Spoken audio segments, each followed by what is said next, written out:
U tregua shumë i kujdesshëm gjatë kohës sa ishte në opozit. Bexhet Pacolli kritikoi fare pak qeverinë që udhëhiqej nga Shënthaçi. Dhe atëherë kur e bënte, munduhet të jetë sa më i butë dhe i balancuar.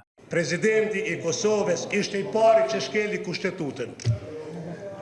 Ajo që është më keq, zoti kryeministër, ai thot se e ka bë atë në konkordancë të plot me ju. Edhe gjatë fushatës ishte tejet i kujdesshëm. Ku janë premtimet e tyre bashkë? Dhe e gjithë kjo duket si mori përgjigje ditën e shtunë. Hashim Thaçi dhe Bexhet Pacolli vendosen që të punojnë së bashku për formimin e qeverisë së ardhshme të Republikës së Kosovës, menjëherë pas certifikimit të rezultateve përfundimtare të zgjedhjeve nga KQZ-ja. Këtë lajm e konfirmuan dy partitë politike. Qeveria e krijuar nga këto dy subjekte politike, siç njofton PDK-ja, do të jetë një qeveri efektive, transparente, demokratike dhe multietnike për të siguruar Kosovës një të ardhme euroatlantike. Siç merr vesh Klan Kosova në takimin e mbajtur në një lokal në Prishtinë me kërkesë të liderit të AKR-s, Pacolli ka kërkuar të ketë pozitën e presidentit të Kosovës, gjë me të cilën është pajtuar edhe Thaçi. Po aty sipas informacioneve nuk është folur për ndarjen e ministrive tjera, pasi në të ardhmen pritet të ketë një riorganizim të ministrive të qeverisë së Kosovës. PDK-ja duket se po e ruan një vend në qeveri edhe për AAK-n. Mimbli Krasniqi i tha Klan Kosovës se PDK-ja është interesuar për një koalicion të gjerë.